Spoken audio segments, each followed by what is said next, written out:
particularidad. Y es que es uno de esos momentos que no sé si a ustedes les ha pasado, que nos vamos por las ramas, que tomamos un camino diferente al que esperábamos y estamos conversando y no sabemos cómo llegamos a terminar hablando, no sé, de los pingüinos en el Polo Norte, cuando la pregunta con la que iniciamos la conversación fue: ¿vas a ir mañana al grupo de vida? Y uno dice: ¿cómo terminamos hablando de estos temas tan separados de nuestra idea principal? Y creo que pueden haber dos razones para que eso ocurra. Para que, si te preguntan la hora, termines hablando, no sé, de pingüinos o de la situación económica mundial o de la siguiente pandemia. Pueden haber dos razones. La primera puede ser que simplemente estás muy distraído y no le estás prestando atención a la conversación. Puede ser, hay personas, lo más probable es que por la mañana, al levantarme, si alguien me pregunta buenos días, mi respuesta sea algo así: sí, lo quiero sin azúcar. O sea, sencillamente estoy dormido todavía, estoy en otra línea, estoy en otra página. Pero la segunda opción, y es una opción interesante, es que puede ser que tengas una obsesión o estés muy centrado, muy preocupado por los pingüinos del Polo Norte.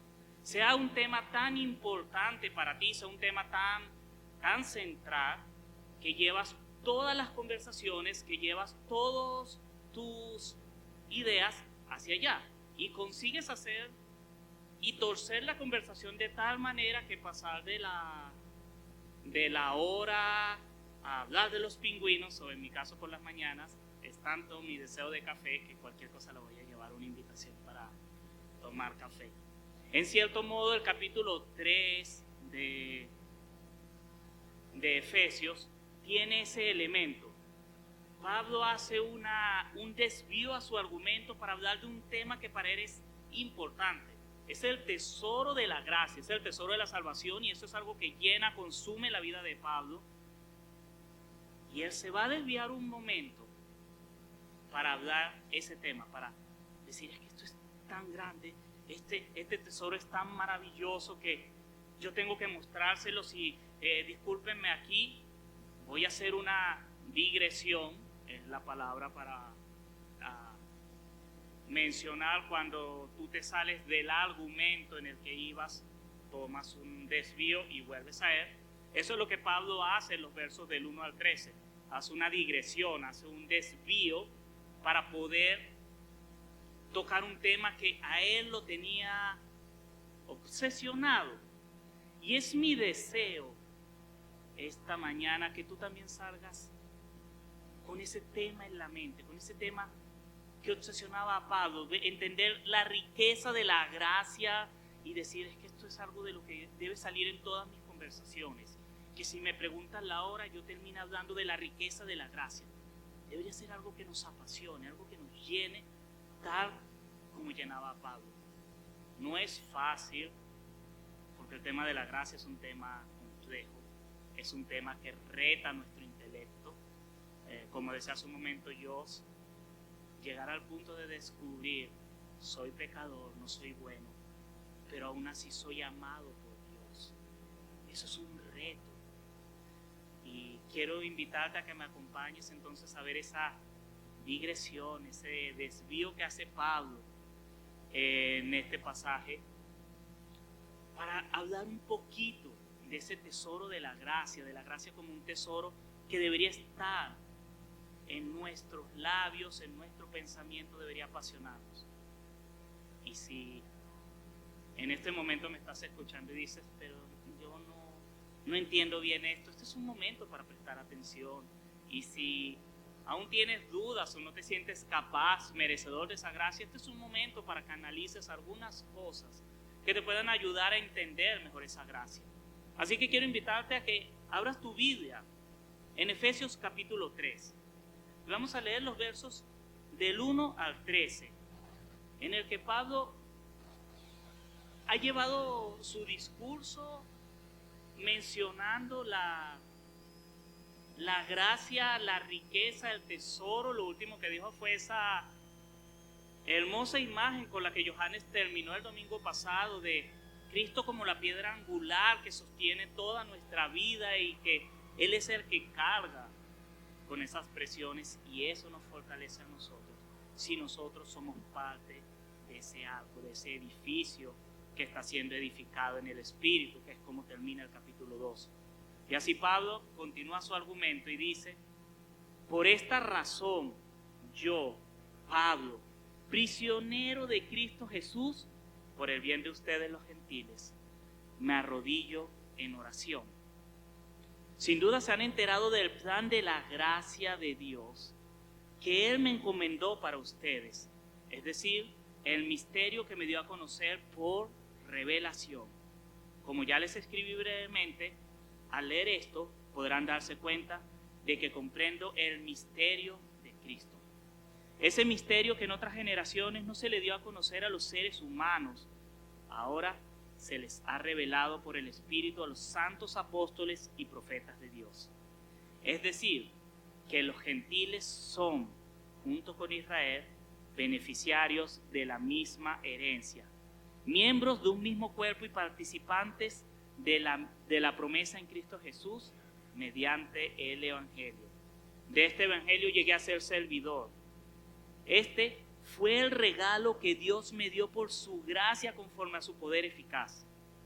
Aunque soy el más insignificante de todos los santos, recibí esta gracia de predicar a las naciones las incalculables riquezas de Cristo y de hacer entender a todos la realización del plan de Dios, el misterio que desde los tiempos eternos se mantuvo oculto en Dios, creador de todas las cosas.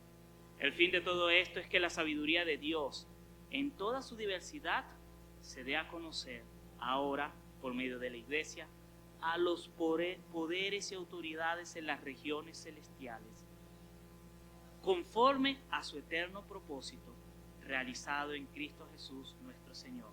En Él, mediante la fe, disfrutamos de libertad y confianza para acercarnos a Dios. Así que les pido que no se desanimen a causa de lo que sufro por ustedes, ya que estos sufrimientos míos son para ustedes un honor. Pueden ver que Pablo en los capítulos 1 y 2 ha mostrado la gracia de Dios, ha mostrado la riqueza del tesoro de la gracia, del tesoro del Evangelio, ese tesoro de que fuimos hechos un solo pueblo y ahora somos edificados en el poder del Espíritu para ser ese templo santo de Dios, ser la iglesia de Cristo, ser su pueblo. Esa es la razón por la que comienza, por esta razón, eso es a lo que él está aludiendo. Y va a empezar a hablar: prisionero de Cristo Jesús, por el bien de ustedes me arrodillo en oración, va a orar. Pero cuando él dice eso, prisionero por el bien de ustedes, algo le hace clic. Él se recuerda de ese regalo de la gracia que lo llamó a servirle. Y ahí es donde comienza el paréntesis. Empieza a hacer un relato del carácter de su llamamiento, del carácter de su ministerio, del carácter del tesoro que es el Evangelio. Y ven que en el verso 13 vuelve otra vez a hablar de sus prisiones. Les pido que no se desanimen, y a partir del verso 14 retoma la idea de la oración. Así que desde el 2 al 12 tenemos un paréntesis que Pablo ha hablado. De hecho, uno podría leer el verso 1, saltar al 13 y ver que es una idea de que él quiere volver otra vez a orar y a animar a la gente. Pero hace ese paréntesis porque para Pablo es importante entender no solo el tesoro de la gracia, sino cómo vamos a administrar ese tesoro. Y por eso él se toma como ejemplo de decir, bueno, vean lo que me ha pasado, vean mi llamamiento y vean cómo yo he respondido. Por eso pensé que un título para este mensaje es: ¿cómo vamos a administrar toda esta gracia que Dios nos ha dado? Porque Efesios viene hablando de la gracia que recibimos, las buenas obras para las que fuimos predestinados, el llamado que Él nos hizo en Cristo, el misterio que nos ha revelado, el tesoro del Evangelio. Y es como ir acumulando todo eso, y ahora uno dice, ¿Cómo hago yo para manejar todo esto? ¿Cómo vivo esta gracia? Quisiera que viésemos con Pablo algunas cosas que él cuenta en este relato de su llamado, que hablan de la gracia como un tesoro y que podría ayudarnos a ver cómo disfrutar esa gracia. Y lo primero es que Pablo nos dice: la gracia es la revelación de Dios. El tesoro de la gracia es la revelación de Dios. Eso es lo que él está diciendo aquí. Él está diciéndoles: este tesoro, esto es, Dios se ha revelado. Y él utiliza varias veces en este pasaje el misterio de Cristo, la idea de misterio de Cristo, y aquí quiero aclarar a qué se refiere. En Efesios y en el Nuevo Testamento en general, cuando se habla de misterio, se refiere a aquella verdad de Dios que solo Dios puede revelar y que efectivamente ha revelado. No tiene tanto esa idea de algo místico, misterioso, algo que tú puedes descubrir. No es misterio en ese sentido de resuelve el misterio y tú tienes que usar todo tu intelecto y tienes que usar toda tu capacidad para entenderlo. Aquí es más la idea de algo que ha sido tapado, que está oculto y que ha sido el mismo Dios el que lo ha ido revelando, el que ha ido corriendo la cortina, y ahora podemos ver qué era lo que había. Y tomando esa idea, cuando Pablo nos está hablando en este pasaje de que Dios ha mostrado el misterio en Cristo, es imaginarse que se quitó la cortina y ¿qué es lo que había? Dios mismo. Está Dios mismo revelándose. El misterio, la revelación de la gracia de Dios no tiene tanto que ver con nuestro bienestar, no tiene tanto que ver con alcanzar prosperidad, alcanzar salud, tiene que ver con alcanzar a conocer a aquel que se ha revelado, a conocer a Dios mismo. El verso 12 lo dice de una manera clara: en Él, mediante la fe, disfrutamos de libertad y confianza para acercarnos a Dios. Y también el verso 6 es ese recordatorio de que los judíos y los gentiles ahora tienen la misma herencia, la misma salvación, disfrutan la misma paz. El misterio, el regalo de la gracia es Dios revelado para ser un solo pueblo. Y aquí hay algunas preguntas que quisiera que consideres para que pienses cómo entonces puedes administrar esta idea de la gracia como la revelación de Dios. Y es hacernos preguntas básicas, y quisiera invitarte a que las hagas y consideres estas preguntas. Los milagros o las pruebas en tu vida, ¿a quién están revelando? Cuando ocurre algo en tu vida, sea bueno, sea malo, ¿quién se está mostrando ahí? ¿Se está mostrando tu ego? Mira la casa que me compré. Mira el título que me acabo de ganar. O toda tu ira, tu enojo, tu depresión, porque las cosas no han salido como tú querías. ¿Qué es lo que tú estás mostrando en medio de las cosas que pasan en tu vida? ¿Qué revelas? ¿Se revela tu ego? ¿Se revela tu mal carácter? ¿Se revela tu personalidad? Eso es lo que la gente sale pensando. ¿Han visto las noticias de lo que pasó hace ya más o menos un mes en Haití? No me refiero al asesinato del presidente, al secuestro de los misioneros. ¿Han oído esa historia?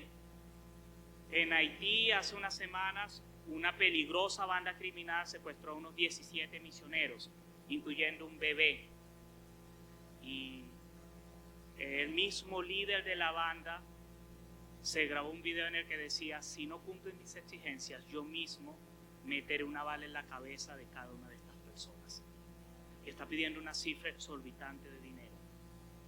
Y me asombró leer el comunicado de la agencia misionera que envió a esas familias. Y decía, palabras más, palabras menos: damos gracias a Dios porque nuestros familiares están teniendo la oportunidad de testificar con su vida y dar el ejemplo que nuestro Señor nos invita a dar. Y me impactó tanto, porque no estaban diciendo, por favor, tengan misericordia que hay un bebé ahí, por favor, entes internacionales, ONU, OEA, vengan e intervengan. No, decían, tenemos la oportunidad y oramos para que el Señor los fortalezca, para que ellos puedan dar el testimonio de amar a sus enemigos. ¿Quién se lleva la gloria en esa prueba? ¿Quién se la lleva? ¿Ellos? ¿Las agencias de seguridad? No, se la lleva Dios. Y a mí me hizo pensar tanto eso, porque yo decía, en una prueba así, ¿qué diría yo? Por favor, devuélvanme a mis hijos. Por favor, sálvenlos. Y ellos están orando y están pidiéndole a Dios que esas familias puedan tener interés para glorificar a Dios aún en medio de ese sufrimiento. Y no es que no amen a los suyos, sino que han entendido que la gracia es revelar a Dios, es la revelación de Dios. Y ellos quieren, esas familias anhelan, sí, anhelan la libertad de los suyos, anhelan el bienestar de los suyos, pero han decidido que sobre todo eso van a poner la gloria de Dios. Y dijeron, si Dios se glorifica en todo esto, queremos que sea glorificado y queremos hacerlo bien. Así que vuelvo a la pregunta, ¿qué revela tu corazón en medio de las pruebas y las bendiciones? ¿La gloria de Dios o la del hombre o tu propia gloria? Piensa en eso. La gracia, el regalo de la gracia comienza con administrar, con reconocer que se trata de revelar a Dios, no de mi bienestar. Y eso lleva al eso lleva a la segunda idea que Pablo nos está transmitiendo aquí. Y es que la gracia es un regalo.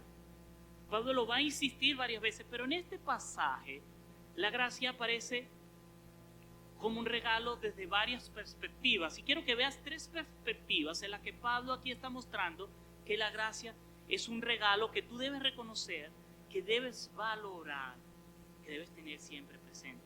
Y lo primero, en el verso 8, aunque soy el más insignificante de todos los santos, recibí esta gracia de predicar a las naciones las incalculables riquezas de Cristo. La gracia es un regalo inmerecido. La gracia es el regalo que recibimos porque no lo merecemos. La gracia es el regalo de Dios a aquel que tiene que reconocer, yo no me merezco, yo no soy digno, yo soy incapaz de lograrlo, pero aún así lo recibí.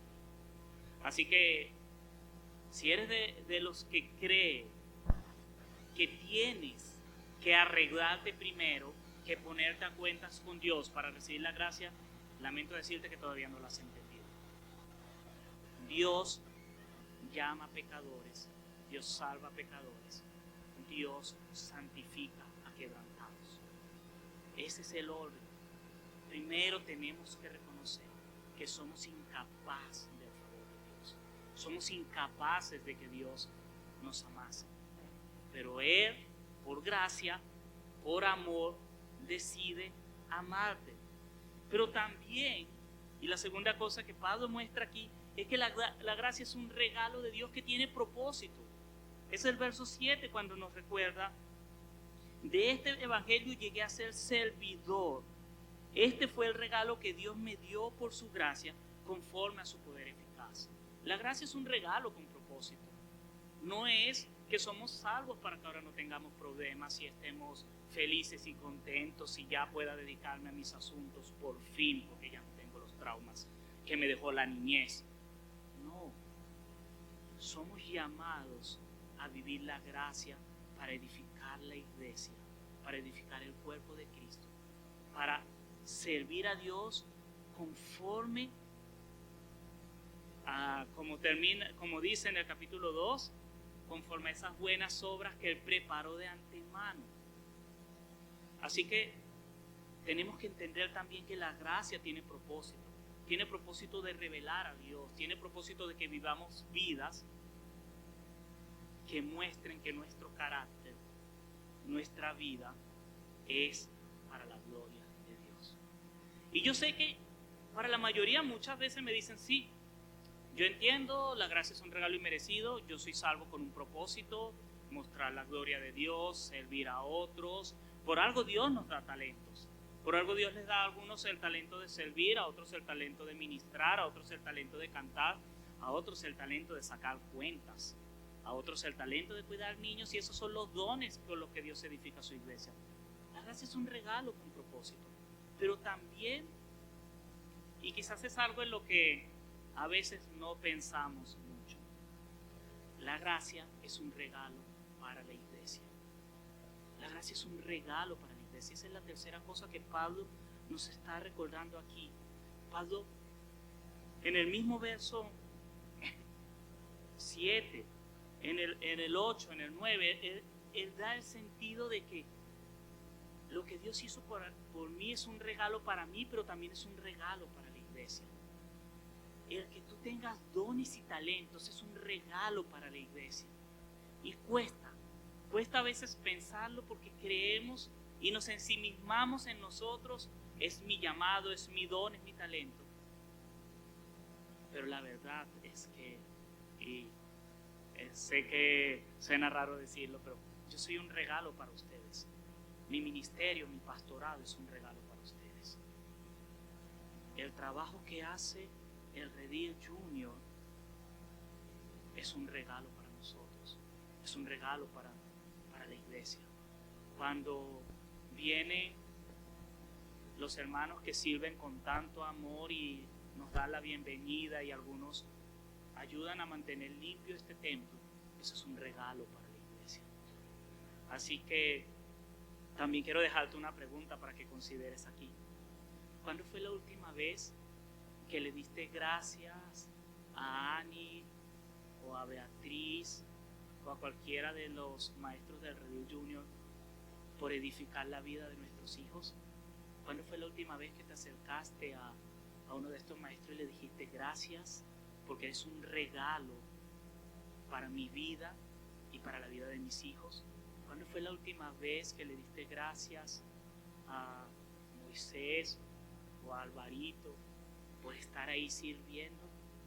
O sea, es reconocer la gracia y el ministerio de los otros como regalos para nuestra vida, como regalos para nuestra congregación. Conozco, y saben, eso marca la diferencia.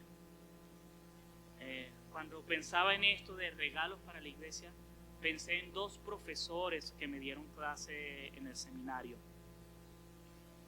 Ambos tienen nivel académico de doctorado. Ambos son extranjeros.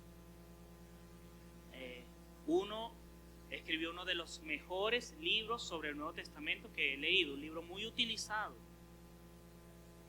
Pero hay una diferencia entre ambos. Uno es un regalo para la iglesia. Una vez yo le tuve que hacer a él algunas traducciones, algunos trabajos, y él me escribe un correo un tanto avergonzado y me dice: Wilcar, te pago la semana que viene porque es que donde yo vivo no hay banco. Tengo que caminar no sé cuánto, bajar de la vereda hasta donde hay un corresponsal, porque este hombre que puede estar escribiendo libros, dando conferencias, vive en un pueblo en la costa, en una vereda olvidada, levantando una iglesia pequeñita, ministrándole a campesinos. Y uno diría: pero ¿por qué, si eres un doctor, por qué no vas a una universidad? ¿Por qué no vas a una iglesia y le predicas a gente importante? Porque él es un regalo para la iglesia. Él dijo: mi corazón está aquí, Dios me llamó y yo voy a servir aquí. El otro profesor no se cree un regalo para la iglesia, se cree un trofeo de la iglesia. Quiere escribir libros, quiere tener aulas grandes, quiere estar en una universidad que sea reconocida, quiere dar conferencias, y uno ve la diferencia de cuál de esos dos profesores impacta la vida. Y yo quisiera que nuestro anhelo sea no vernos como trofeos, no creer que llegar y pararme aquí y yo decir: qué afortunado es el Redil de Itagüí de escucharme a mí, qué bendición, sino que diga: que yo pueda decir con humildad, qué bueno que me aceptan, qué bueno que puedo edificarme junto a ellos, que somos un regalo mutuamente. Los ministerios no son trofeos, son regalos, regalos inmerecidos. Lo que tú haces, sea pequeño, sea grande, son regalos, no son trofeos. No te sientas que estás en un pedestal, que todo el mundo te debe mirar, que todo el mundo debe celebrarte, que todo el mundo debe gozarse porque eres tú. Siéntete más bien que tú eres un regalo, que la iglesia no se lo merecía, pero que tú tampoco te merecías estar ahí. Porque la idea de regalo es en esas dos direcciones. Yo no me merezco ser el pastor aquí, pero Dios también quiso que fuese el pastor aquí. O sea, ser un regalo. Así que esas tres cosas forman esa idea de que la gracia es un regalo. La segunda idea que Pablo nos transmite aquí. Y la tercera, y quizás es otra de las dificultades con las que podemos administrar toda esta gracia que Dios nos da, es que Pablo deja claro que la gracia es multiforme, es variada y debemos aprender a administrarla según esta realidad. Hay dos palabras claves en este verso. Una es como está en el verso 2 y es cuando dice: sin duda se han enterado del plan de gracia que Él me encomendó para ustedes. Y la palabra que se utiliza ahí es una palabra de la que deriva nuestra palabra economía o economos, y se refiere a un administrador, a alguien que administra, utiliza los recursos. Pero en este contexto la palabra de administración no es exactamente como la solemos imaginar, de que el administrador es un jefe. Muchas veces el administrador era un esclavo, era un siervo, era una persona que estaba sujeta a la voluntad de un amo y que tenía que velar por los intereses de ese amo. Pablo está hablando más en ese sentido que administrador como lo podemos pensar a veces nosotros, administrador graduado de tal universidad, con tanta experiencia y con el cargo de director ejecutivo de la firma. No, está hablando más como quizás para nosotros funcione como la idea de el capataz de la finca, ese peón de confianza que no es dueño de nada, pero que sirve fielmente a su Señor. Esa es más la idea que tiene aquí. Tiene esa, y la otra palabra es diáconos, y es cuando dice que he llegado a ser servidor en el verso 7. Y el diácono es uno que sirve a las mesas. Es la idea de que yo me adapto a la voluntad del amo para ministrar a otros.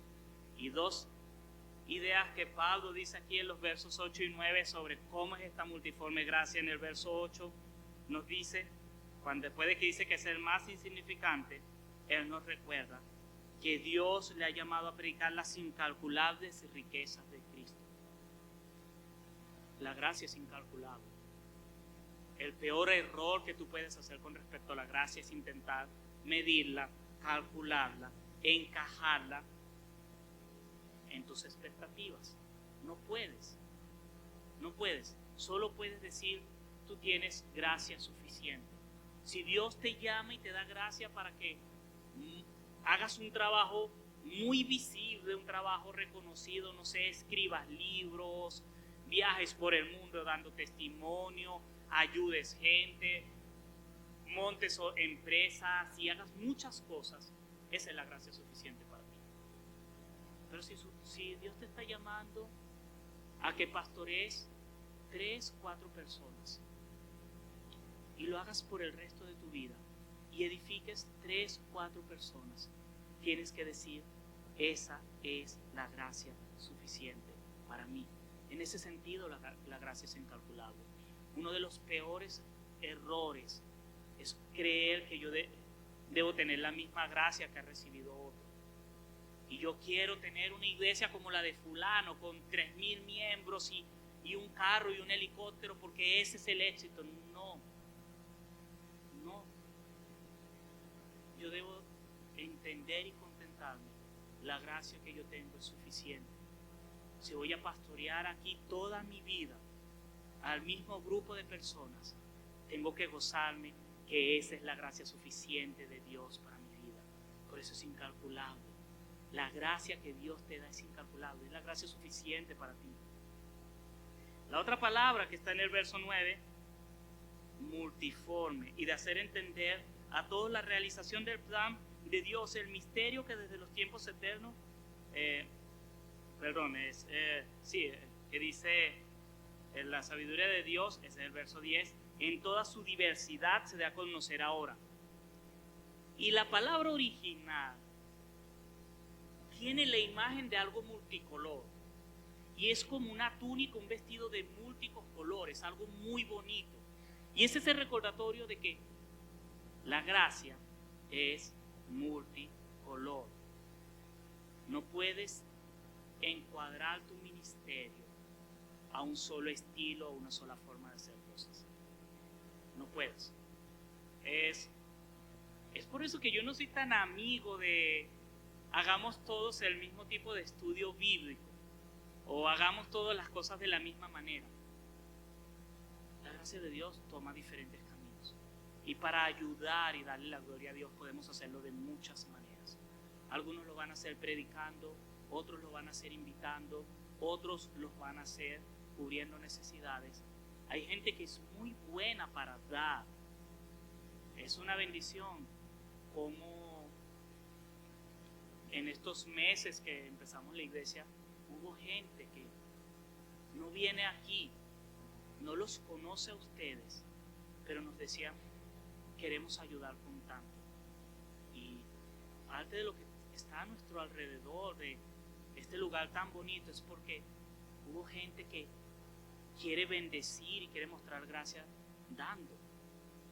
Y hubo otra gente que vino aquí y hace un par de semanas estuvieron limpiando con tanto amor este lugar y pintando y moviendo cositas. Ambos están dando. La gracia tiene múltiples formas. Así que aquí la pregunta en este punto: ¿cómo estás midiendo el éxito en tu vida? ¿Cómo estás midiendo el crecimiento en tu fe? ¿Qué estás usando para medirlo? ¿Estás usando lo que dice la televisión? ¿Estás usando lo que dice la sociedad? ¿Y crees que el éxito es cuando tengas casa propia y cuando tengas un perro y tengas un carro y una moto y hayas viajado a Europa? ¿Que ese es el éxito en tu vida?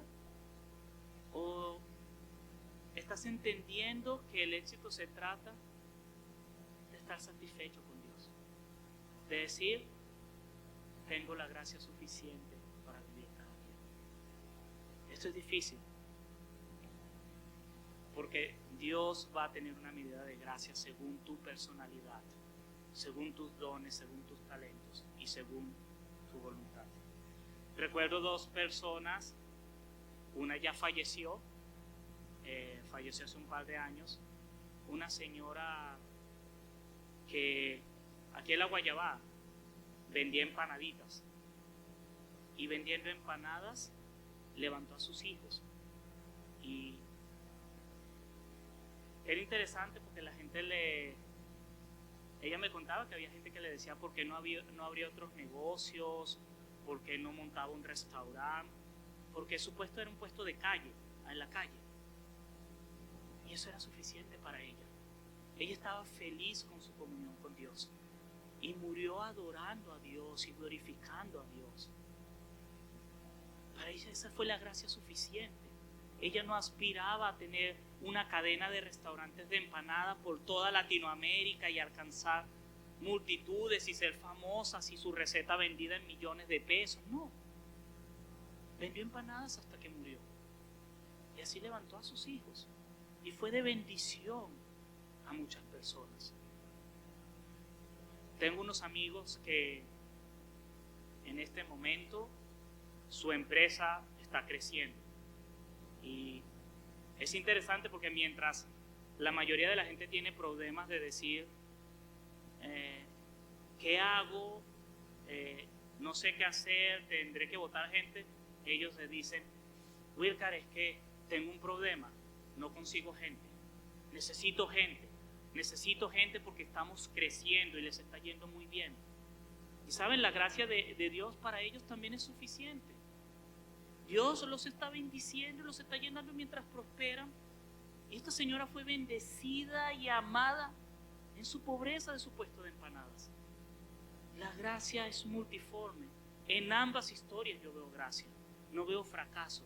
Y la razón no es por el monto de sus cuentas de banco, no es por los viajes que hicieron, no tiene nada que ver con eso. Tiene que ver con la relación que tienen con Dios. Ambas familias relacionadas con Dios, y ambas dijeron, la gracia de Dios es suficiente para mí en estos casos. Así que piensa en esto. El regalo de la gracia es Dios revelado. La gracia es un regalo que no nos merecemos, que es un regalo para la iglesia, que es un regalo grande. Y la gracia de Dios es multiforme. Así que, ¿cómo administras todo eso? ¿Qué haces esto? ¿Qué haces con todo esto? Con todo esto que te he dicho, quisiera que solo te quedes con dos palabras que nos ayudan a entender esto. Y ya las mencioné. Oikónomos y diáconos. Administrador y servidor. No importa cuánta gracia Dios te dé, eso es suficiente. El punto es cómo la vas a administrar y cómo vas a servir con ella.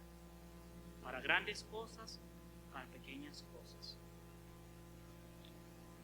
El punto que Pablo quiere usar cuando él toma esas dos palabras, que él es un administrador y que es un servidor, es que él está diciendo, la clave está en sométete a Cristo. Yo estoy preso y me gozo en mis prisiones porque yo me he sometido a mi Señor. Yo no voy a ir peleando con él diciendo, ¿cómo me metes preso si yo tenía en mi agenda que tenía que estar en Roma y después estar en tal ciudad? ¿Y ahora qué va a pasar con las conferencias? La prisión va a estorbar mi plan de escribir otra carta. Él no dice eso. Él dice, me gozo en mis prisiones. Y por favor, no lo hagan ustedes, no se aflijan. Yo estoy bien, tengo la gracia suficiente y la estoy disfrutando. Y eso solo lo tienes cuando tienes ese corazón de siervo. Cuando eres capaz de decir, Señor, aquí estoy para hacer tu voluntad. Reconozco que soy un pecador y necesito que tú me formes y necesito que tú me transformes. La clave para ministrar bien la gracia es que tienes que entender que tú eres siervo de Dios, que tú eres hijo de Dios y que necesitas que sea Él el que te guíe. Que tú no tienes el control, que tú no tienes la dirección de este asunto. Tú obedeces, tú sirves. Y el mayor de todos los consuelos es que le sirves al mejor de todos los amos, al que te ama, al que no desea tu mal, al que estuvo dispuesto a morir por ti en la cruz para que tú puedas tener vida y puedas tener comunión. Piensa un momento, y aprovechando que este pasaje es Pablo hablando de orar y hace este pequeño desvío para hablarnos de la gracia. ¿Qué pasaría en tus oraciones si esta semana, cuando vayas a orar y vayas a traer esa carga que tienes, ese reto, tu corazón sea el corazón de un siervo, no el corazón de uno que viene a pedir, dame, yo me lo merezco, Señor. Aquí estoy, jefe. Esta es mi inquietud, pero yo quiero obedecerte, yo quiero hacer las cosas a tu manera. ¿Qué pasaría en tu vida? ¿Cómo serían tus oraciones? Piensa un momento, ¿cómo serían tus oraciones? ¿Cómo sería tu corazón, tu relación con Dios si tú te vieses como ese servidor y entendieses que lo que tú haces para Dios es un regalo que Él te ha dado y un regalo en el que tú eres? Que la obediencia sea el mayor propósito en nuestra vida.